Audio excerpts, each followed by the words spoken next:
Luca Ramalho. Eu formei em cinema e audiovisual pela UNA. Faz 2 anos já. Desde então eu estou tentando trabalhar na área como MEI, tentando fazer uns freelas aqui e dali, mas onde eu tenho mais me fixado é no interesse de curadoria mesmo. E nessa parte de cineclubista, que eu também gosto muito e já sou enveredado por essa vertente, assim. E expectativa, um bom debate, assim, em torno desse filme, porque ele também é um dos filmes que eu mais tenho em alta conta, assim. Se não me engano, é um meu slasher favorito. Então é uma empolgação muito grande estar aqui e valeu também pelo convite, Antônio. Então tá, eu sou o Vitor, eu também fiz cinema e audiovisual na UNA, foi lá que eu e o Luca nos conhecemos.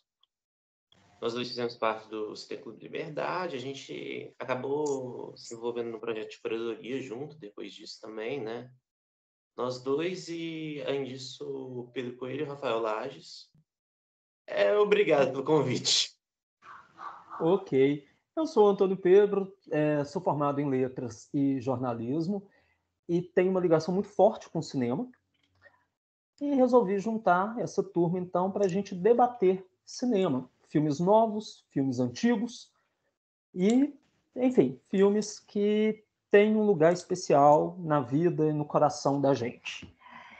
E aí, depois de uma curadoria criteriosa, uma eleição criteriosa, foi até para o segundo turno, nós decidimos começar o nosso programa com Pânico, 1996.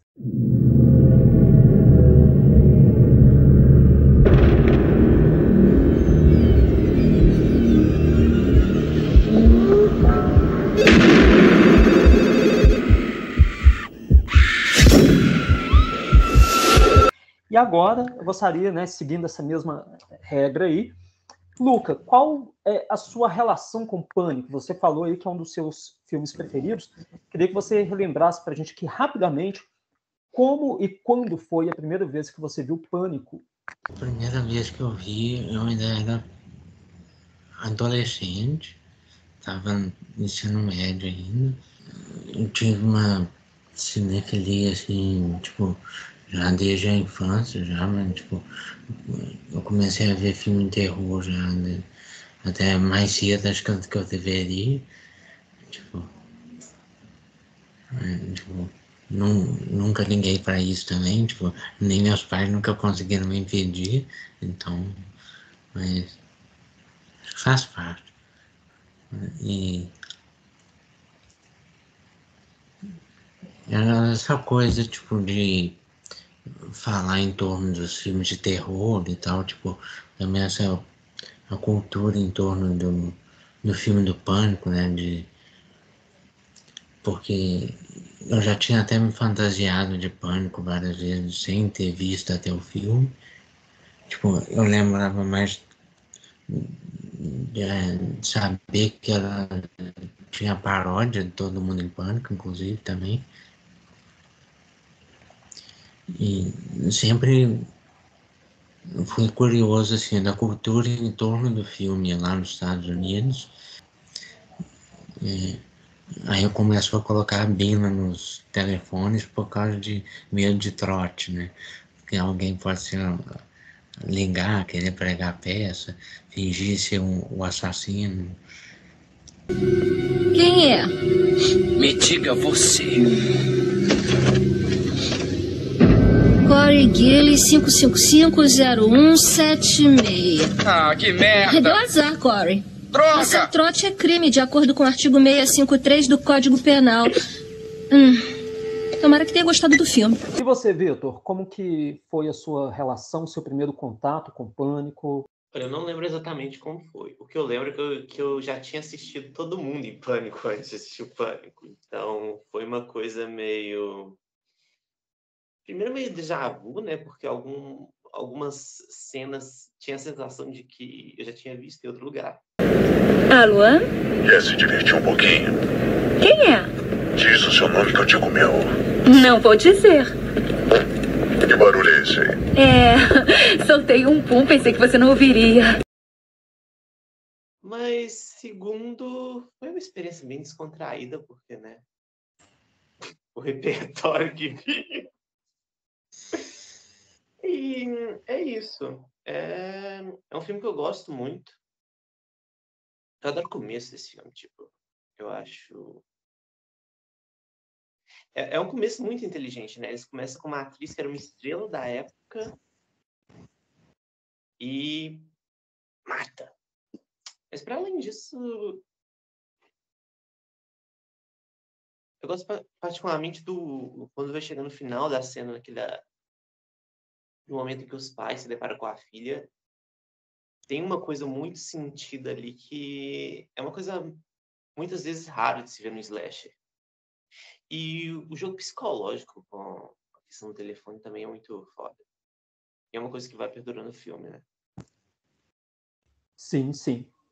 Bom, a minha relação com Pânico, assim como a de vocês, foi muito estranha, né? Pânico foi lançado em 96, eu tinha 7 anos de idade, e aí eu fui ver Pânico, na verdade, após o encerramento da trilogia original, e eu assisti primeiro Pânico 2, depois Pânico 3 e, por fim, Pânico.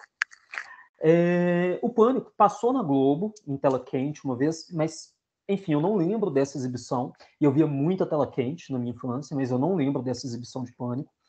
E aí, em 2002, a Globo, na época, tinha uma coisa legal, assim, que quando era dia de estreia de novela, ou semana de estreia de novela, ela selecionava uns filmes ou que tinha a ver com a novela, ou que eram filmes arrasa quarteirão, para poder puxar a audiência da novela que estava estreando.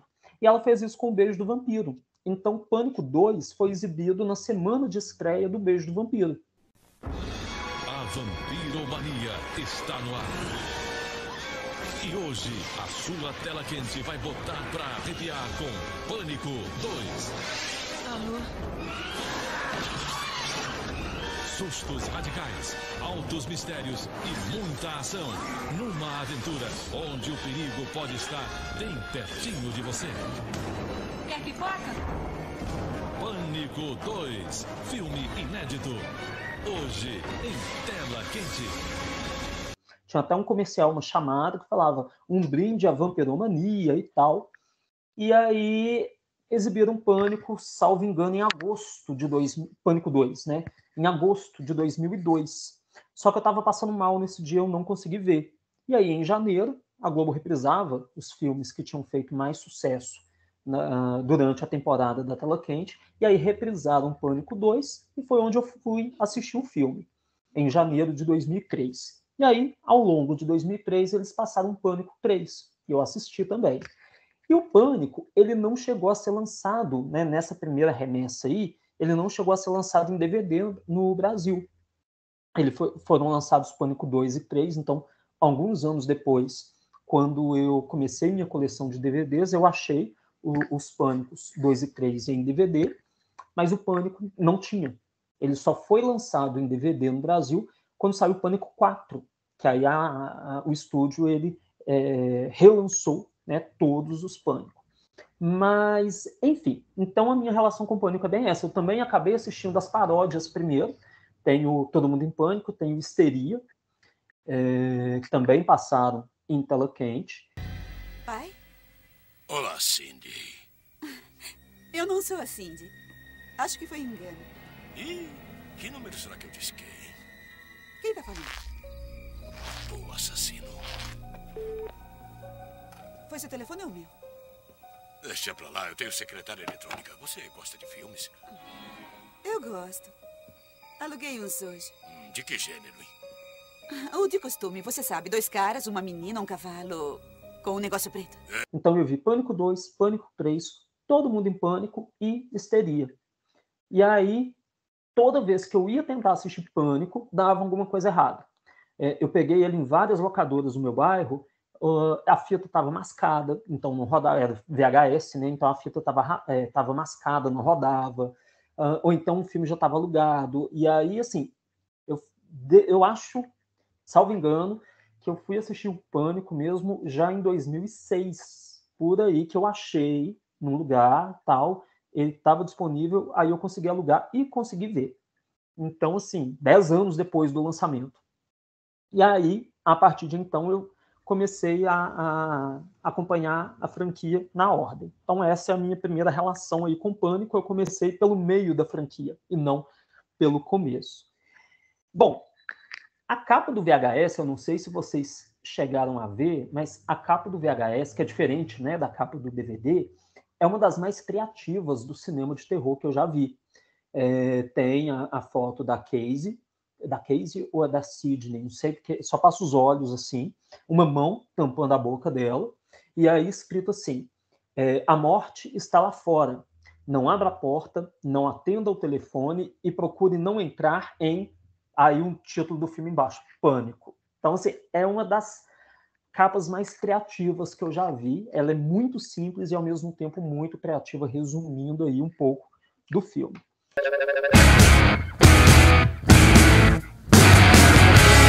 Mas vamos lá.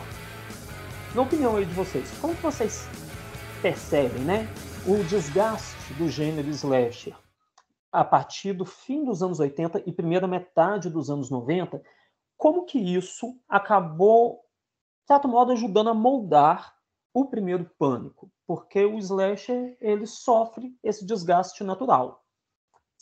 Eu sempre dou esse exemplo, que acontece? O que a gente tem de novo no slasher acontece até 85. A partir de 85, a gente vai ter só sequência, né? A gente tem um inédito ali, Brinquedo Assassino, em 88, mas o primeiro é de 88, quando chega em 90, a gente já está no terceiro filme do Brinquedo Assassino.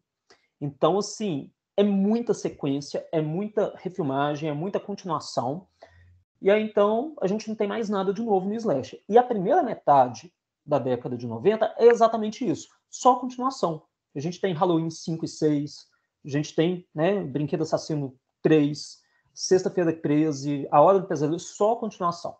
Então eu queria que vocês comentassem agora um pouquinho sobre esse desgaste do slasher na virada da década e como que isso pode ter ajudado a moldar Pânico. Porque Pânico ele teve a sacada de ser um filme meta, né? De fazer uma referência justamente para tentar se construir em meio a esse desgaste. Então, todos aqueles tropos que já estavam sendo repetidos, o filme comenta em cima disso. E, inclusive, ao ponto de brincar com isso, na cena da festa, né, quando a gente já sabe que está todo mundo pronto para ser uma vítima, a gente já tem aquela cena da TV, do comentário, em cima da cena, acho que de Halloween. É Halloween que tá passando? Isso, Halloween. E vai se relacionando justamente com o que está acontecendo na casa também.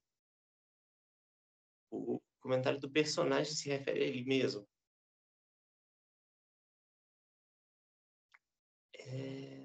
Inclusive um movimento, assim... É um movimento que acaba acontecendo nos gêneros, eventualmente, né? Eu acho que o primeiro exemplo, assim, fora do terror que me vem à mente é Shrek. Um desgaste dos contos de fadas. Mas... Enfim, conforme o gênero vai desgastando, conforme até o próprio cinema vai se desgastando, ele vai se tornando mais meta, né? Sim, acontece. Acontece. Nos últimos anos a gente teve um cadinho de filme, né? Que, eu lembro que, eu acho que em 2022 a gente teve os Fabelmans. Sim, é um filme sobre filme. Mas a gente também teve After Sun. E eu não tenho certeza agora se Babilônia foi daquele ano, mas eu acho que foi, não foi? Dessa viradinha aí, entre e pós-pandemia.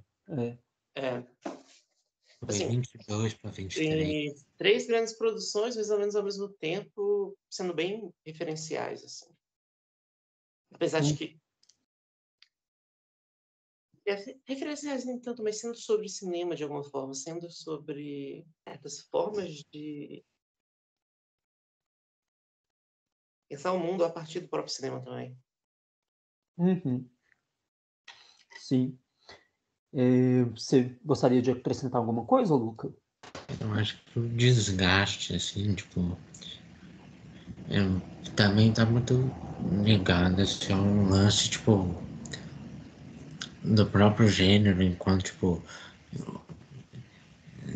acontece muito isso, né? O gênero se estabelece, aí dá o boom, tipo, sucesso, tipo, igual foi o sucesso slasher, assim, tipo, aí teve, em 80 já é Sexta-feira 13, aí o Fred Krueger, sequências e até Brinquedo Assassino também teve, só que já tinha tido outros slashers antes, como por exemplo o Halloween, que foi até um filme, não dá pra falar assim, o filme, né, de slasher assim, mais definitivo. Então também, tipo, muito do lance comercial, assim, tipo, as sequências, aí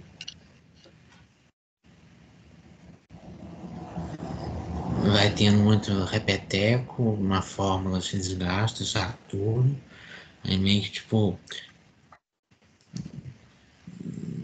Pânico vem mais tipo, como o Vitor falou, já satirizando e com esse meta comentário do próprio Wes Craven, tipo, um dos cineastas que ajudou a consolidar o imaginário de slasher, assim, e fundador, assim, das figuras mais icônicas, como, tipo, como o Fred Krueger, né? No caso, o Wes Craven volta e faz o slasher já mais tardio, digamos assim. Então isso é bem interessante, esse revival, assim. E já numa outra era, assim, tipo, eu lembro que teve até já mais por volta de quando ia lançar entre Pânico 2 e Pânico 3, teve até o lance lá do massacre de Columbine, então isso afetou o lançamento do filme, o filme foi até adiado, assim, e diz que havia até, impactou até na época da produção.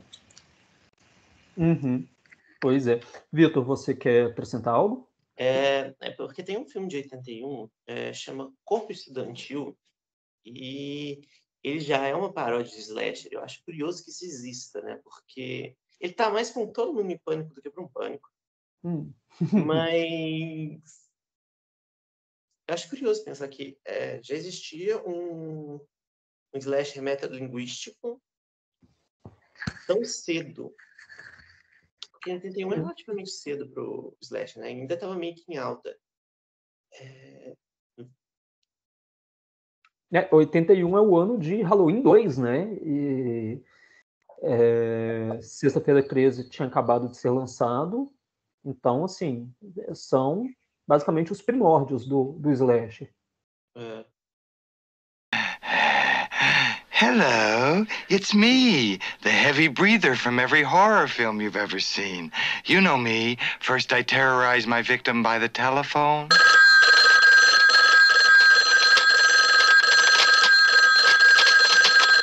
The movie's called Student Bodies, so I picked a typical American high school. This is Mr. Peters, your principal. Mr. Peters! You're naked! What's he doing? Sex education teacher. This is totally unnecessary, ugly, and gets in the way.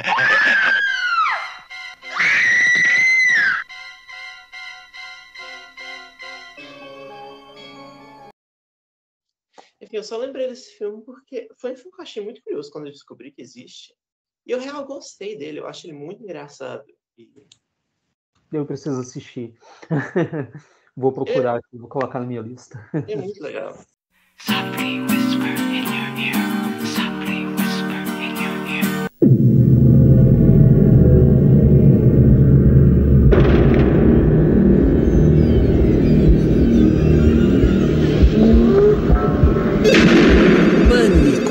Versão brasileira Clone. Distribuição Imagem Filmes. Alô?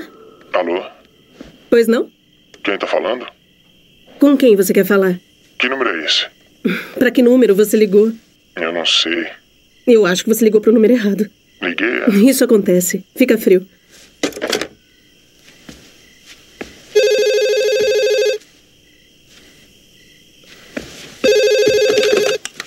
Alô? Desculpa, eu acho que liguei pro número errado. Então por que ligou de novo? Pra me desculpar. Você já tá desculpado, então tchau. Espera, não desliga. Por quê? Quero falar com você um pouquinho. Ai, tem outros números apropriados pra isso, tchau.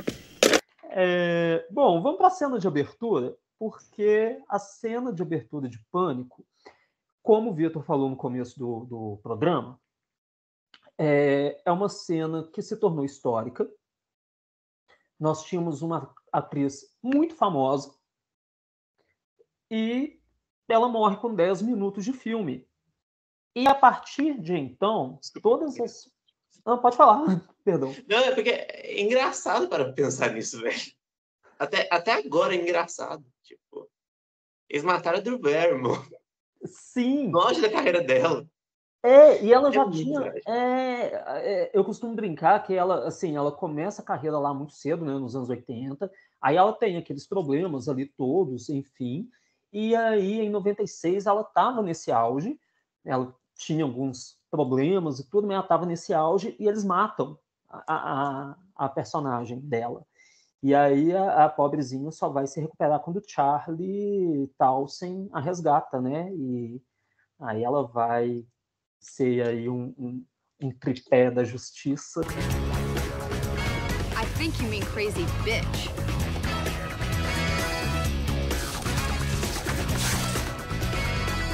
What is this? What's going on here? Damn, I hate to fly. No way! No way! What was that? Who are you people? Who are you people? Aí ela vai ser uma das panteras. Bom, mas vamos lá então.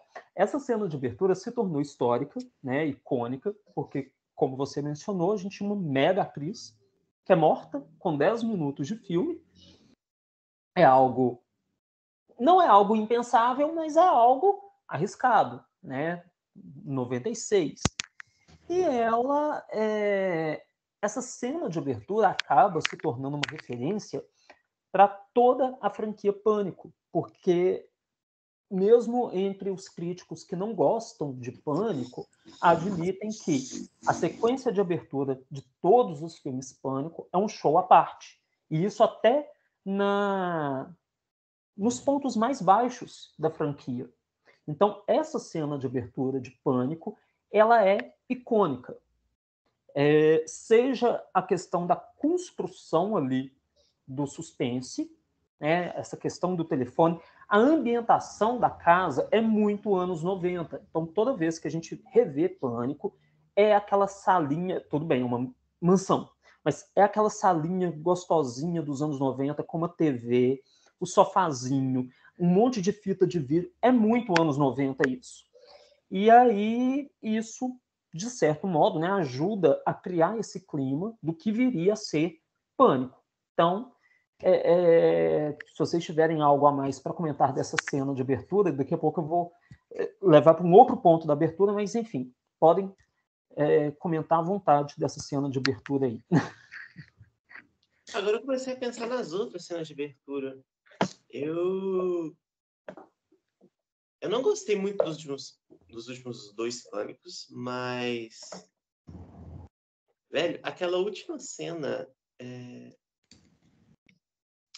de abertura que chega a ter um assassino matando outro assassino, eu achei aquilo muito genial.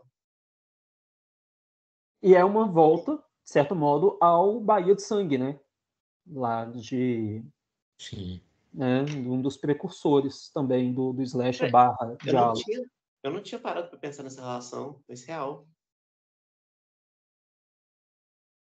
E o slasher ele meio que surgiu também do diálogo, né? Assim, que foi criando essa projeção.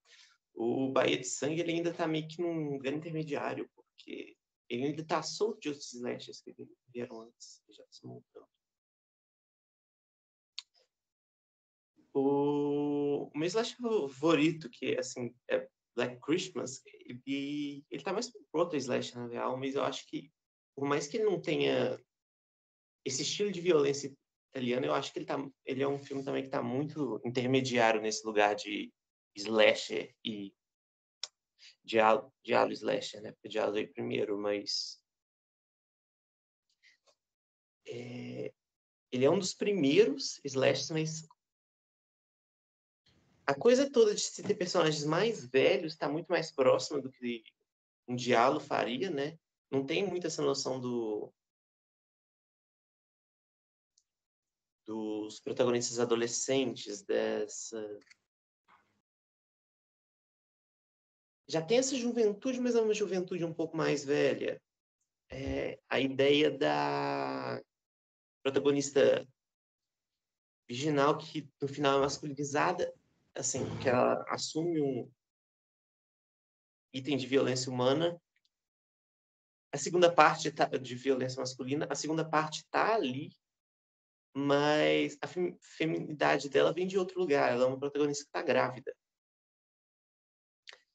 Eu acho muito curioso que seja um dos primeiros slashes, e eu desviei muito do assunto, nossa. Mas eu achei que seria um comentário interessante. Não, sem problema. E Luca, gostaria de acrescentar algo sobre essa abertura? Eu estava pensando, realmente é bem interessante esse lance da idade dos... Porque, por exemplo, a juventude é uma juventude já mais velha, né? Tipo, como o Vitor falou. Tipo, e até tinha esse lance que é um tropo bem comum até no cinema, né? Era muito comum até no cinema americano já, né? Também eles pegarem atores mais velhos do que os personagens que eles estão representando, assim. E, tipo, no caso pra cena de abertura também, tipo, é meio que, tipo, eu acho que eu faço aquela leitura de que realmente como o Vitor falou anteriormente, já apresenta a personalidade do Drew Barrymore e já corta e mata ela de cara, assim, tipo, em poucos minutos de filme já. Já é uma puta sacada corajosa, assim, já é uma pedrada no público também, e ao mesmo tempo é simbólico, assim, de que é quase como se ele estivesse enterrando a atriz, né? A carreira da atriz, de certa forma. Porque ela era muito famosa, só que em Pânico já era um ponto já da carreira dela que depois ela foi fazer outras coisas, assim, tipo, mas os papéis mais icônicos dela já meio que já tinham, tipo,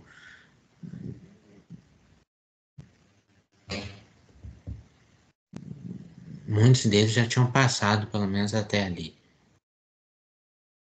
Sim.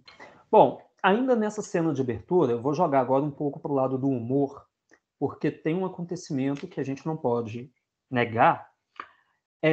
A personagem Casey, né, a Drew Barrymore, ela atende o telefone, é a primeira cena do filme, ela atende o telefone, e aí ela não quer falar com esse estranho, óbvio, e de repente, aí ela não fala nem o nome dela para esse personagem, né, essa voz misteriosa. E de repente ela começa a se abrir com ele, falando que vai ver um filme, que está fazendo pipoca, que ela não tem namorado, que ela gosta de... Gente, como assim? Eu queria que vocês dissertassem sobre isso agora, porque o que essa menina arrumou, assim, de uma hora para outra? Eu não vou falar meu nome. E, de repente, eu estou me preparando para ver um filme, é até uma cena que eu amo, esse diálogo. Eu estou me preparando para ver um filme. Ninguém fala isso no mundo real, mas ela fala. Então, o que deu na cabeça dessa garota de se abrir tanto assim para um assassino em série? What's that noise? Popcorn. You making popcorn? Uh-huh. I only eat popcorn at the movies. Well, I'm getting ready to watch a video. Really? What? Oh, just some scary movie. You like scary movies? Uh-huh. What's your favorite scary movie? I don't know. You have to have a favorite. What comes to mind? Halloween. You know, the one with the guy in the white mask who walks around and stalks babysitters? Sabe o que eu acho que rola nessa cena? Me parece muito que ela é... Como eu coloco isso? Ela tá dando desculpas, porque ela não quer ter aquela conversa, obviamente, tanto que ela fala que não tem um namorado, de repente tem um namorado lá, amarrado lá fora, mas ela tá dando desculpas porque ela é muito educada pra desligar na cara dele, porque tem gente que é assim, velho, tem gente que é assim, simplesmente. E é difícil também a gente imaginar que a pessoa no telefone vai ser um serial killer. Então, assim, quando você coloca pra lógica do mundo real, faz sentido a reação dela ser assim. No filme parece esquisito porque a gente sabe todo o contexto, mas eu acho que muita gente agiria assim. Eu acho que eu agiria assim, na real. E você, Luca, o que você acha? Eu vejo o ponto do Vitor, eu acho que faz sentido, assim, tipo, eu só acho, tipo... Eu não vejo ninguém até falar, tipo, mesmo eu tô me preparando para ver um filme, mas, tipo, é muito fácil, por exemplo, a pessoa começar a ficar de joguinhos ou dar outras respostas, assim, tipo,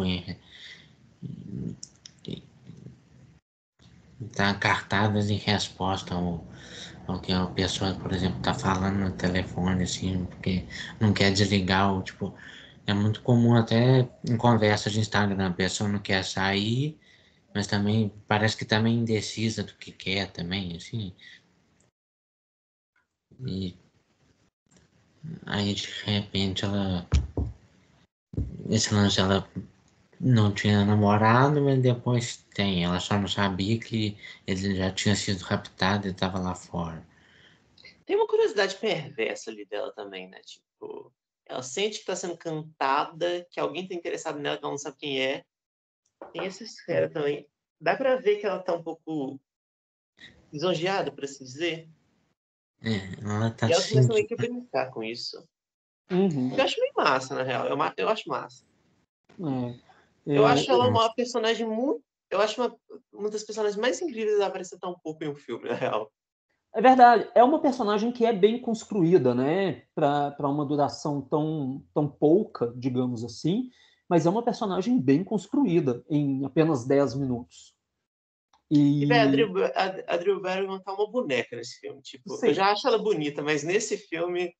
Ela tá lindíssima e, assim, aquela coisa fofinha dos anos 90 mesmo. É uma personagem dos anos 90.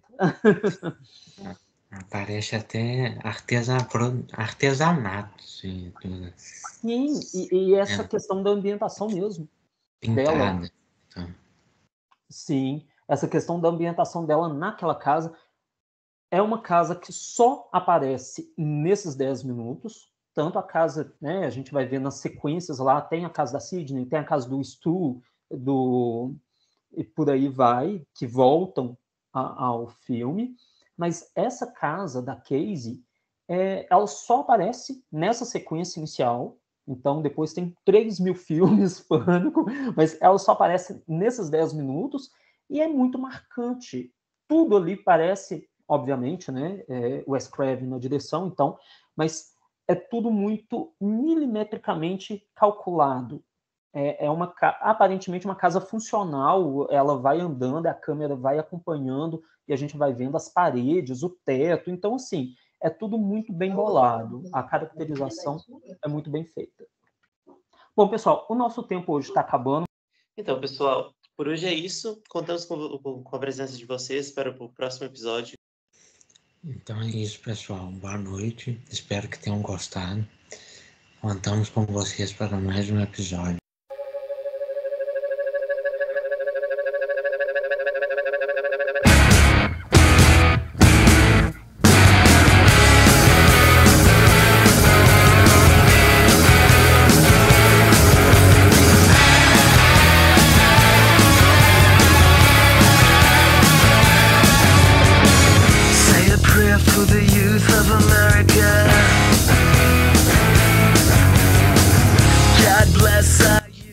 É porque agora eu tô pensando quão precoce que foi Slasher, né? Esse sentido de que... Eu já comentei sobre a Twitch, mas agora a gente tá comentando sobre ele.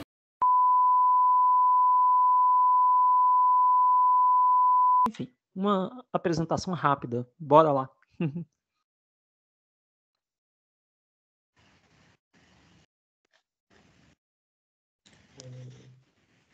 Quem vai primeiro? Desculpa, eu sou meio ruim para me apresentar. Então, cortando para a parte em que a apresentação acaba de uma vez.